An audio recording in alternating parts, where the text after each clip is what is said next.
What's up YouTube, it is Alex here, and I just want to show you my beta tank. It's now cycled, it's all seeded, everything's ready. So yeah, it took about 2 weeks, fishless cycle.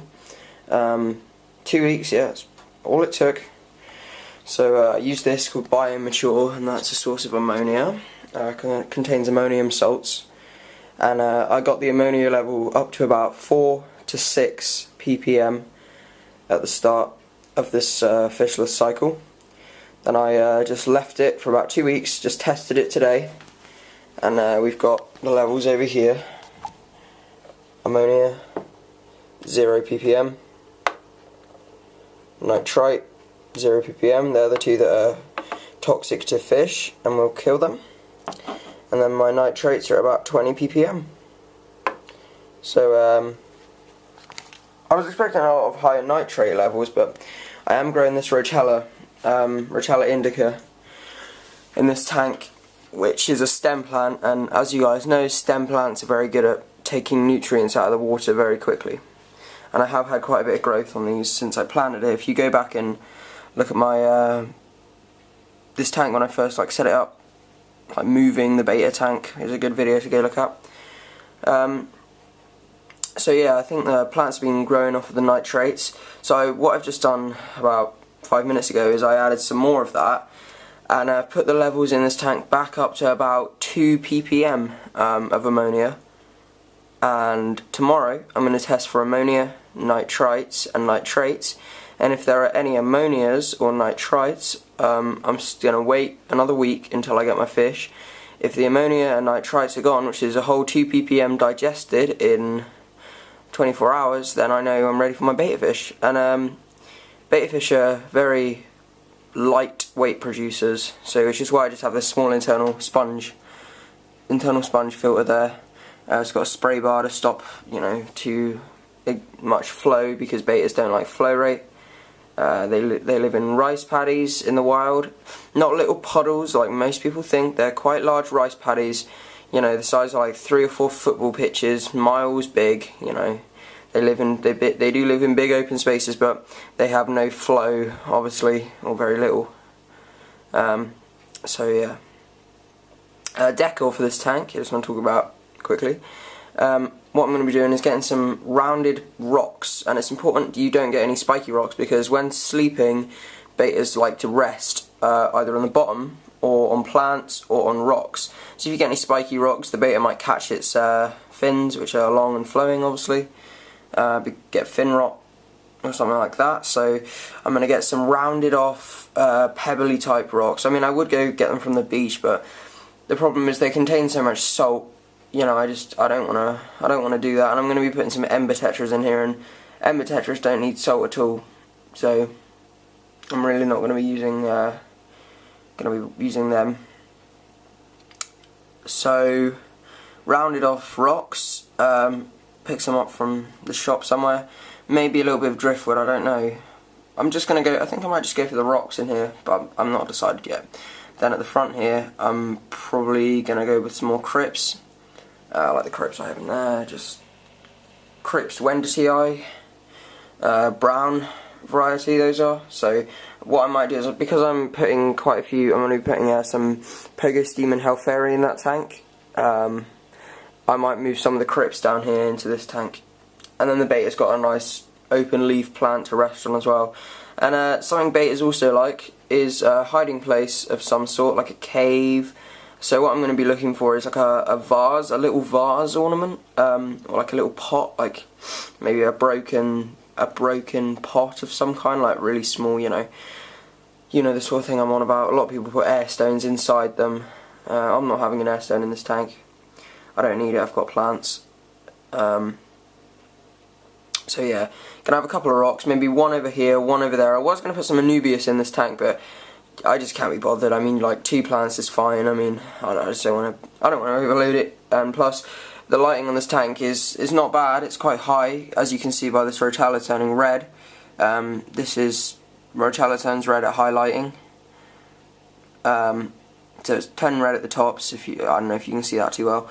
because this lighting is 15 watts, and this is only a 7-8 gallon tank, or 7.5 gallon I think it is, which is big enough for a betta. Betta fish can go from anywhere from like 4 or 5 gallons up to about 20, but don't go over 20 because the chances are the filter for that 20 gallon is going to be quite powerful, so the flow rate's not going to be agreeable with the betta fish. So, yep. So, about the cycling, it is possible to cycle an aquarium quickly, and the fastest way is a fishless cycle, which is what I've done here. A lot of people say, oh no, it's faster to do a fish cycle. Well, you know, that's your opinion. You can do whatever you want. You can use fish food if you want to. But, tell you something, I've got nitrates, but I haven't got any phosphates. And the reason I haven't got any phosphates is because I haven't used fish food. Because when fish food breaks down, it produces phosphates. Obviously, you do have phosphates in your tap water, but not enough to encourage algae growth usually.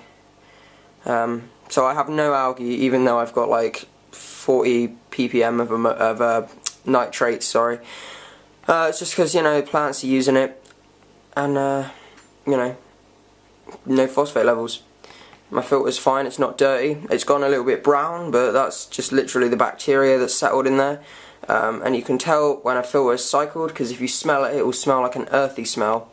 Especially on Biomax and stuff like that. It really smells really earthy. Not, you know, fishy, because that's not a nice smell, but like earthy is the best way I think I can describe it. So yeah, that's just a little update. I'm going to be getting my betta. See, I'm torn between a veal tail and a crown tail, because the crown tail they've only got in blue, and the veal tail they have in red, and I do like the red, but I'm getting some ember tetra, so I'm thinking maybe a blue would be a nice contrast. So I don't know, I'll have to see. Maybe I will go with blue. I'm not sure.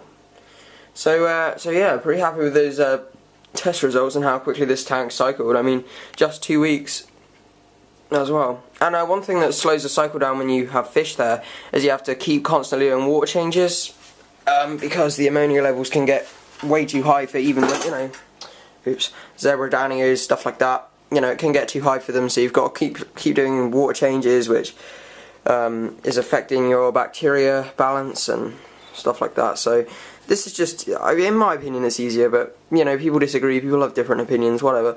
It's up to you, however you do it. Hood update on this tank. I ordered it in a couple of weeks ago, but they haven't rung me about it, so I don't know where it is. But I hate this hood right now. It's, you know, it's just literally very clumsy. Literally, I just cut it out for all the crap I was using it for before I actually put it back on the tank. Like, I used to have a little like PL light thing here, like 8 watt or whatever it was. I can't remember. And now I've got this T8 tube, 15 watt T8 bulb. This is a nice colour temperature. It's got a nice pink plants, like a sort of pinky colour. That's the colour they like. They like full spectrum. So yeah, new hood's going to be coming. It's a clear seal crown hood. I like the consort hoods for clear seal, but they don't go down to an 18 by 10. They do 18 by 12, and this is an 18 by 10. So I can't get it. But crown's good. It's got space for a light strip, and it's got a feed-in hatch. So should be good. Anyways, that's a bit of an update. Cycling's done. Added a bit more ammonia. Let's see if that gets broken down in the next 24 hours. Hope so, because then I can go get my fish, and I'm really excited about that. I'm going to first of all get my betta, keep checking the levels, and if all's well with that, I'm going to go get my ember tetras. I'm going to get 5 of them. So yeah, that's about it. Thank you very much for watching, guys. If you have any comments, queries, questions, anything, let me know. PM me, comment on this video, whatever you want. Try not to comment on my channel too much, because the new channel designs don't actually show comments. They like hide them somewhere. I don't know where they even are, but they don't have a dedicated comments box, so I might not be able to read your comment if you put it on my channel. So yeah, any video requests, let me know as well. And if you could subscribe, that'd be great, and like, that'd be great as well. So yeah, thank you very much for watching, guys. Stay tuned for when I get my betta fish and other tank updates. I do make videos usually every day. If not, it'll probably go about 4 days at the most, because I do try and keep up with videos. But I've been sick today, so this is, I don't know why I made a video. I just felt guilty for not making one in a while. But I do generally make a lot of videos, so subscribe and stay tuned for more.